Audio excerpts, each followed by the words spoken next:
Today, there are 2 million descendants of French-Canadian immigrants living in New England. These are our stories. Welcome to the French-Canadian Legacy Podcast. Venez tous jeunes filles et garçons, je vais vous raconter l'histoire de notre immigration ici au USA, de grands aventuriers, de pays étrangers. This is the French-Canadian Legacy Podcast. I am Jesse Martineau. Now, one of the more exciting things to happen to me, thanks to this podcast, was my inclusion in a terrific Quebec documentary called Notre, rêve, américain, which aired on Télé-Québec. The entire experience was incredible. A crew came down from Montreal, actually interviewed me at a table at Chez Vachon here in Manchester. When the documentary was completed, my father and I made the trip to Montreal to see the finished product, and it was sincerely one of the coolest experiences of my life. And this week, I'm thrilled to be able to talk with the man responsible for making that documentary happen, Jean-Michel Dufaux. Jean-Michel is a television host, columnist, author, and photographer. And I've seen among his various professions, it also says he's a globetrotter, which sounds amazing, and is a title I need to figure out how to get one day. Jean-Michel, welcome to the French Canadian Legacy Podcast. Thank you, Jesse. Thank you. Happy to be here. Now, before we get talking about the Notre, rêve, américain, I'd just like to get your story real quick. You explain where you're from, and because you seem to be able to switch back and forth between English and French a lot better than most people I know. Well, I've worked mostly in French, but I did study at McGill University in the late 80s. But I have a weird kind of trajectory of work. But I often say that in a small market like Quebec, which, we're only 8 million people, French Canadian people, you kind of need to be sometimes jack of all trades. Yeah, because the market is small. I have a lot of interest in different things. But I grew up in Montreal, son of immigrants in a way, because my father was from France, originally from France, then moved 3 years in Brazil, actually. Lived in South Africa in the 50s, yeah. And then came here after the war in the 50s, where, North America was really like the golden place. I mean, the streets were paved with gold. And I think he came here, and 3 days after, he did his studies in cinematography as a cameraman. And 3 days after, he had a job at the National Film Board, the NFB, which is kind of like NPR, but for the movies and things like that. And he kept this job for more than 30 years. So it was really like in the 50s, as you know, both the US and Canada was really the land of immigrants, and people came from all over the place. He met my mother, who's actually Acadian. She's from New Brunswick originally, and her parents were both from Acadia, from Nova Scotia, actually, a little island called Arishat. And it's funny because there's a link also to the US, because my grandfather, my mother's father, was the first Acadian to graduate from Harvard Law School, which is pretty... That's amazing. That is a very cool story. Yeah, that's a really cool story. We have the photo, actually. I'll send it afterward. I have to send you the photo of the 1917 graduation photo with everybody. At that time, they didn't do like the one, just shot.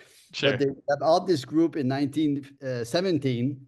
And like I said, it was a pretty big deal because it was the first Acadian to graduate from the prestigious Harvard Law School. There's always been like an interest in that, a link to the US, to the Northeast, to New England on my part. And also, so I did study in Montreal in French, but at university, I did 1 year in political science at Université de Montréal, which is the most boring year. The first year is like auditorium, a lot of people, and it's not that exciting. And then I moved to McGill, actually, to do a Bachelor of Arts in North American Studies, which is something that I know Dartmouth has it, and some American universities.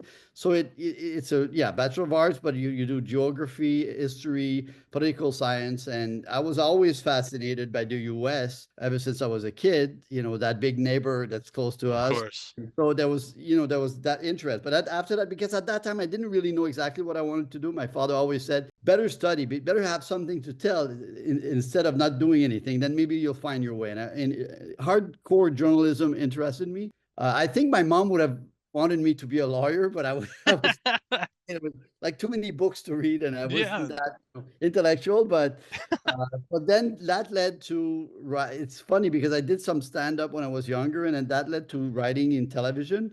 I started as a TV writer in a way for like comedy shows and variety shows, and then that led to things in front and things in behind the camera, and that's kind of my. So I started working in 1990 actually. I finished McGill in 1989. Spent a year, almost a year in Europe. I played ice hockey, professional ice hockey. That's crazy, of course. Yeah, but because I had a French passport, because of my father, my father put my sister, my brother, and myself in the what they call the carnet familial, the family book. Mhm. So that way, even though I was born in Montreal, I had that dual citizenship, which was pretty practical. So then I was able to play in France in second division, which is not a big deal because I was also French. So I was not like the foreign player. They Sure. sometimes because of one or two foreign players who are really good. I wasn't that guy. So I was able to compete with, let's say, 20 Frenchmen. So Sure. I was able to do like a year in a town called Besançon, which is in the east part of France. It's a very pretty town. And it was just like a break between university and starting my career, my work. And it was a good experience. So then I started in 1990 and I've worked ever since in French, mostly in French television in Quebec. I would imagine there's probably worse lives than being a young adult playing a professional sport in France. That sounds absolutely amazing. Now, where did the idea for the documentary come from? Notre rêve, américain. It's funny because, like I always say, that I'm not the first to think about that. There's other people, Serge Bouchard, who's really famous in Quebec. Jean-François Nadeau is a very interesting journalist, is actually in the documentary with you. I did like a lot of travel segments for French CBC, which is the national network. From 2008 to 2018, 16, I did like a lot of travel segments where I flew somewhere and then I shot the videos myself and then I presented it on that TV show, which was a really cool show where they gave me carte blanche I could do. And I was often in the States. And I remember like my eureka moment was really in Galveston, Texas. Because about, when you're in Quebec, you feel that the French presence is only Acadia, like the Maritimes. Sure. New England, obviously, New England because of the names of the people in New England and a lot of people went there for work, and Louisiana. And it Sure. kind of stops there. But then I remember I was in Texas and I was in Galveston for the first time. And the travel person, the tourism person said, there's a link to Quebec. One of the co-founder of the city his name is Michel Ménard, and he was from Quebec. And his house is still here. He was like very rich and he had a beautiful house. And then I realized that often I would travel to places in the States where I never thought there had been a French presence. Sure. I always thought it was only like, obviously, yeah, Louisiana was bigger, but and then I realized that, the Mississippi and then St. Louis was founded by French. And so it kind of, I said, people in Quebec, we don't know that story. Even a lot of people in Quebec don't know the scope of the presence of the French and in building that American dream, that it helped build the American dream. So I thought it would be interesting. And then, as you saw in the documentary, Biz is really passionate about that. I was actually working on another show with Biz on a sports show where we had a segment every Friday, which was more like sports and society, culture, more like School of Life or things like that, or societies, representation, things like that. And then he often talked about the U.S. and things like that. And I said, I think he'd be a good partner to go outside where we always go and try to find the French impact on North America. And for those of us, I mean, I gotta say, one of the questions I get asked most often after people see this project is, did you actually get to meet Biz? And well, in fact, I did in fact get to meet Biz, which was very, very awesome. But for those people in the States who might not know who Biz is, can you explain who is Biz and why is he such an enormous deal up in Quebec? He's a big deal. He's a really big deal. There's actually, first he's a rapper. Mhm. He's a singer. He's a writer. His books are very popular. He's a societal commentary. But first and foremost, he's a writer and a singer. And he was part of a group that was really, really popular called Loco Locas, which was very socially engaged, very political. But very interesting. They also wrote a beautiful song about hockey called Le But. And even in Canada, it's a big deal. Hockey night in Canada is a really big deal. And every Saturday there's a before the game, they would do a montage with the song. And even for English Canada, they put the song of Le But in one of the Montreal, coast to coast game. And that was a pretty big deal. So he is someone who's very, reads a lot, has strong opinions about Quebec and Canada and things like that. And he's out there. He tells it like it is. And now he's more like a writer because he's getting older, so he's doing less music. His group is no more. Maybe they'll reconnect at some point. That I don't know, but like you said, he's a pretty big deal and a very interesting guy. Very, and like me, he's a big sports fan also. So he does, every year he does like a trip with friends from childhood, and then they go tailgate and they go see an NFL game somewhere, and then they discover the city and things like that. And that's also one of his links to Detroit. He had been to Detroit, to Michigan, and things like that. So it's yeah, we have different paths. We're really, really good friends, and I think we completed each other, I think, in an interesting way. That is very, very interesting. When I went, not too long after this series, when I went up to Montreal to watch the premiere, my dad and I were actually in Quebec City, and they had at the Musée de Civilisation, they had an exhibit about rap music, and Biz was all over that thing, and it was really, really fun to be able to watch. So how did you get to the name Notre Rêve, américain? Was that always what you guys had in mind? No, actually, we played with a few ideas. The first one was more like a working title, which was America PQ, PQ for Province of Quebec. So, which I kind of liked, but it wasn't that original. I think to reappropriate in a way Notre rêve américain for French-speaking North Americans, saying we also had a North American dream. We also had the American Sure. dream, and we also participated in the American dream, and we also were part of that, and we should be proud of that. And I think that's how it came about. I think it's one of the producer who came up with the idea, and I kind of liked it. I thought it was, Notre rêve américain, meaning because we all say, le rêve américain is really the American dream, Sure. as is. But if we say notre, it means our. So it means notre rêve américain, our American dream. And I think it was kind of interesting to use that. Yeah, it definitely worked out. And I I got to be real, because I know when people started getting asked about, participating in this documentary, the Franco-American community is not huge. Well, at least the ones who are super active is not. I mean, the community itself is huge. The ones who are super, super active are less huge. A lot of us know each other, and I know. To be honest, I think the initial reaction for a lot of people was almost a little bit nervous. Really? And I say that because for a lot of time, whenever our story is told up in Quebec, we're just like a warning, where the Americans are used as you better protect your language or you're gonna become these guys. Look at these guys, French is dead there.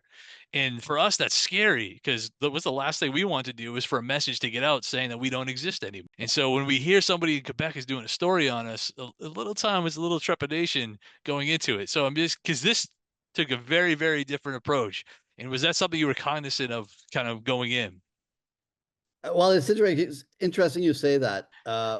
For me, one of the most touching thing about this is you raising your hand and saying, in a way, Franco-Americans saying, don't forget about us. We're still here. Right. We're proud of our heritage. And that's something that really, I think I don't think we planned this. I don't think we were expecting this. But this, for me, is the takeaway, one of the takeaway of that documentary.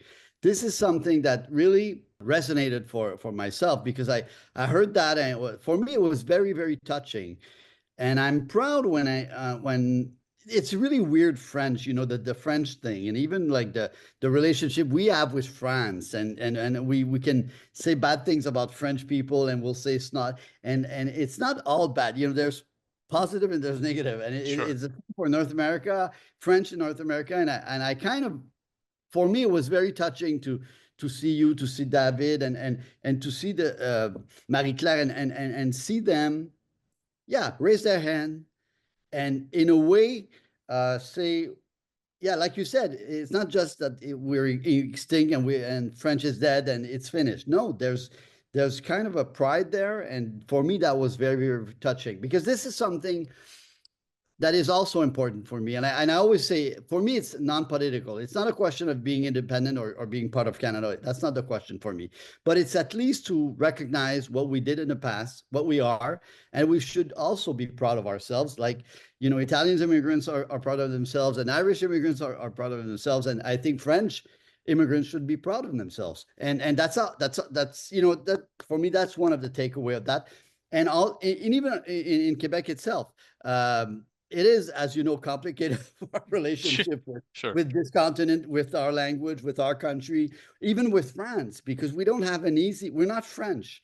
And it's interesting because people think we're French living in no, we're North Americans. We have so much in common with Americans. We have that same, often attitude. We're cool. We're laid back. So for me, I'm North American. I speak French, but I feel North American. When I go to Europe, I feel a lot more closer to your vibe than a French. But people, and sometimes English people will think that we're French and living in Montreal like a Frenchman. We're not. We're not. It's very interesting. Even, like I always say, even with the language, even two of our biggest political stars in Quebec were really upfront for the independence. René Lévesque and Jacques Parizeau both preferred London than Paris. Both felt more at ease in England than in France. So it's very interesting, our relationship with the French and the English. And I think that's also something that people from the outside should learn more about, that, because we're not, we're not French. we're American, we're speaking French. And it is funny because it reminds me of the fact that, the very first episode I did of this podcast was a discussion about the fact that us in the States, we can't even agree on what to call ourselves. Yeah. Like some say Franco-American, but then you just try to talk to somebody about what a Franco-American is. They assume you showed up yesterday from France, and that's not us. Are you Canadian American? Well, kind of, I guess. There's more to it than that. It becomes, we're not really just French. It becomes super complicated. And you're not Canadian, like you said. You're not Canadian. Right. You're American. Exactly. So yeah, we don't, even amongst ourselves, we can't really even agree on what term we want to use. Yeah, pinpoint it. But I'm curious, when they got in touch with you at the beginning, what did they say to you? What was the message? What were you expecting? What did they say to you? So I found out after David Vermette did. So I got a heads up from him. Okay. So I kind of already knew what was going to be going on here. Yeah. Okay. Yeah. So that was definitely reassuring, because again, I didn't want to be part of something that was like, look at this guy, he's speaking to us in English right now. That's going to be you. So yeah, I didn't want to be a warning. So, but I was very glad that this took a very, very different approach, which was awesome. You were not a warning at all. You were like even putting a mirror on ourselves and saying, we're there also. We're there, and we should talk more, and we should do things together like we're doing today. And that's, like I said, for me, it was very, like, the end is very touching. It's very emotional for me, but I was like, okay, this is something I was not expecting. And I like that for that. Yeah, no, it was very, very awesome. Now, the film starts in Detroit. Why Detroit?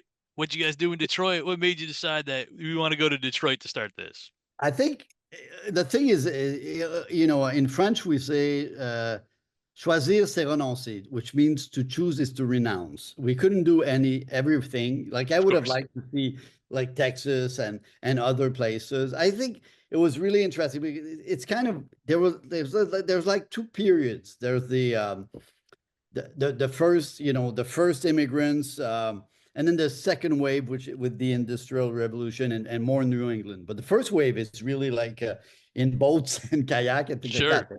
And I thought it was a good idea to start with, and also because of, this is really Biz input.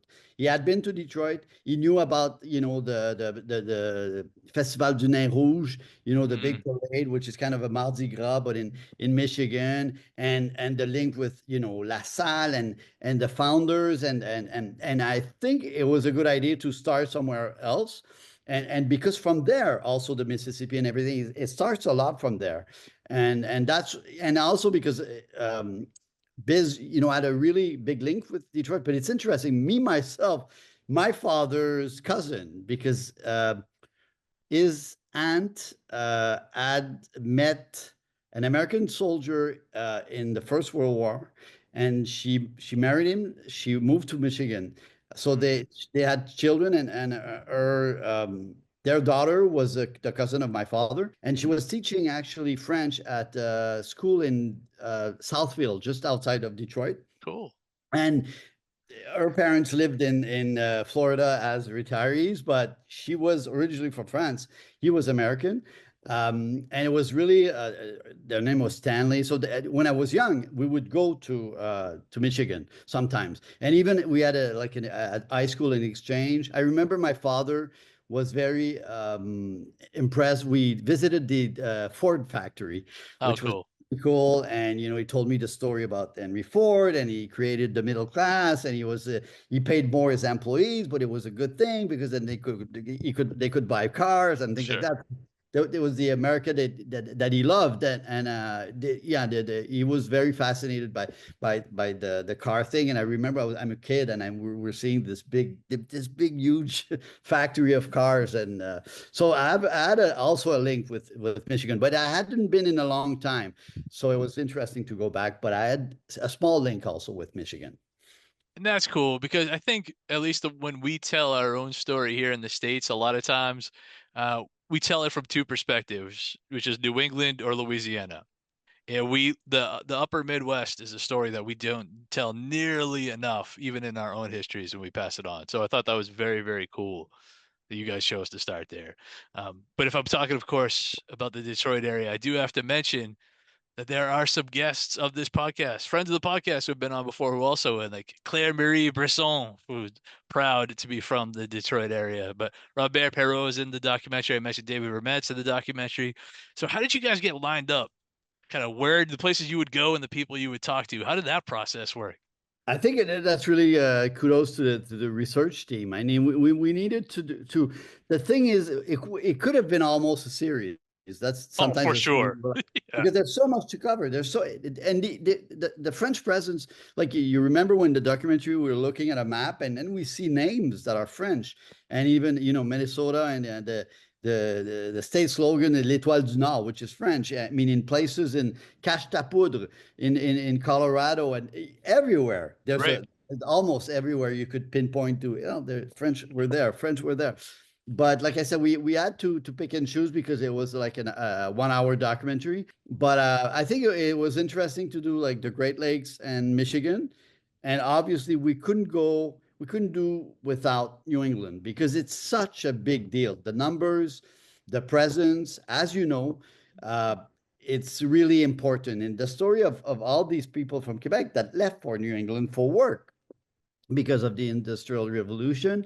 But it's interesting because, as you know, like yours, Martineau, and often you'll see French names in the Oh, family name absolutely. of Yeah. people in England. It's crazy. And Yep. you know that their descendants, they're coming, their family roots are from Quebec and then before that, France. But you know that, La Violette or whatever, there's so many names, and that link to New England with the French is super, super important. And also, I think people in Quebec love to go to New England. There's really a link, as you know, in Maine to go to Kennebunk, Algonquin, Wells, Old Orchard Beach. Yes.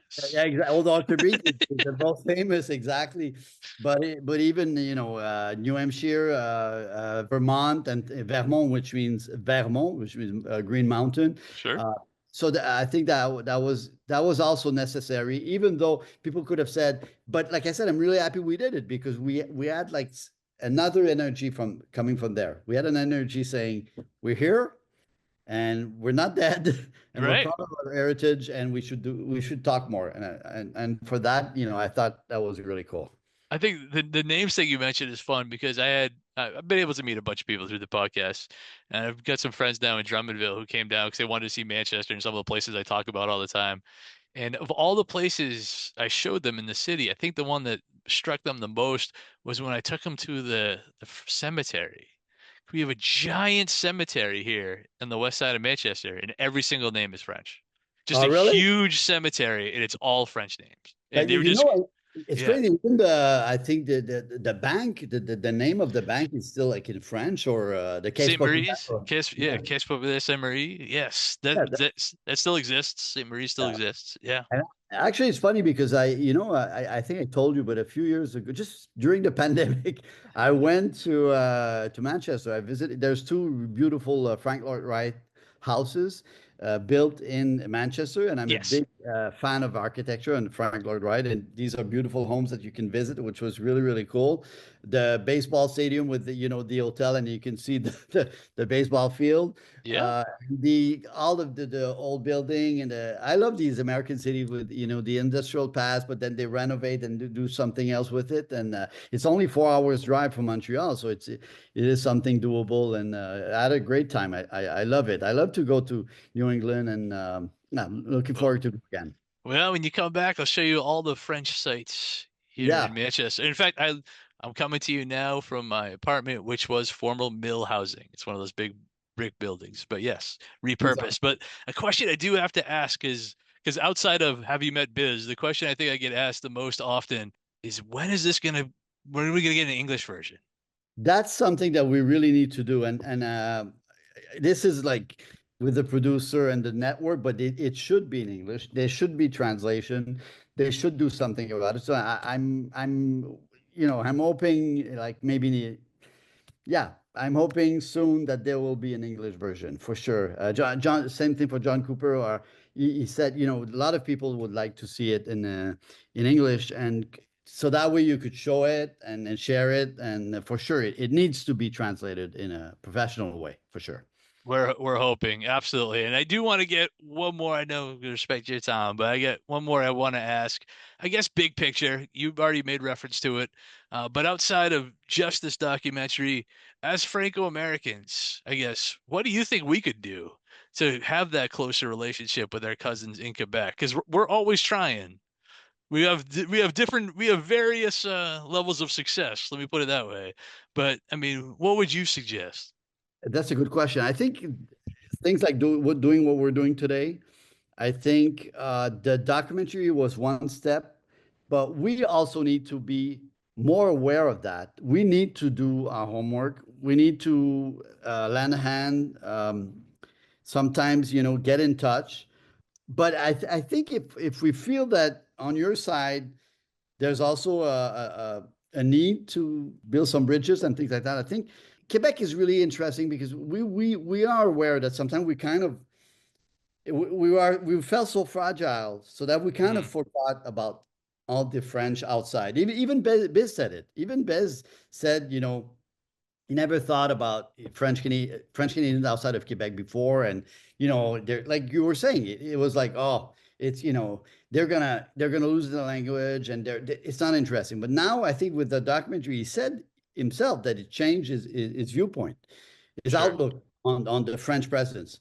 And it's the same for New England. I'm also like often thinking about that, and I think we should do more. I think we should, Saint Jean Baptiste, we should do things, and then we should go there and bring people and do an event, and it would be great. The thing of Nain Rouge in Michigan is pretty funny, but Saint Jean Baptiste should be celebrated more, I think, in New England, and with the and yeah, and do more like both ways. You coming here, us going there, and I think people like Claire Marie Bresson kind of want that. You want that, For sure. and I want that. And I know a lot of people in Quebec because of our insecurities. I think we thought only about ourselves, but now that I feel there's more confidence in ourselves so that we can lend a hand outside and look just not at our province, but okay, how can we? And I think we would all win from that. But definitely, it would be good for you, and it would be good for us.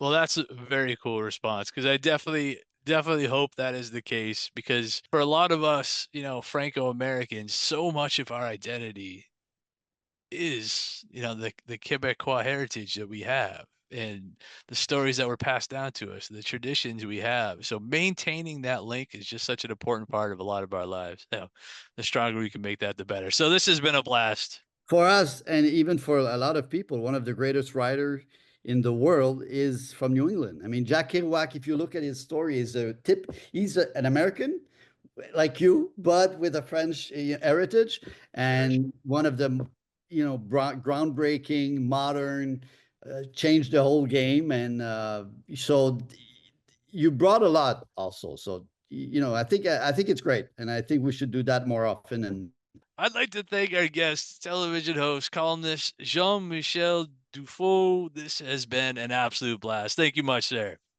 Thank you very much. Merci beaucoup.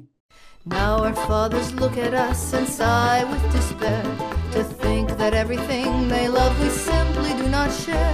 But the spirit never dies, our culture will survive. Each of us must choose how much to keep alive. Each of us must choose how much to keep alive. Special thanks to Josie Vachon for providing the music. You can find more about her at josievachon.com. This podcast was produced and edited by Mike Campbell. If you have any questions or comments, please email us at fclpodcast@gmail.com. You can also follow us on Facebook, Twitter, and Instagram at FCL Podcast for more information about the topics discussed. If you enjoyed the show, please subscribe and leave us a review on iTunes or wherever you listen to this episode.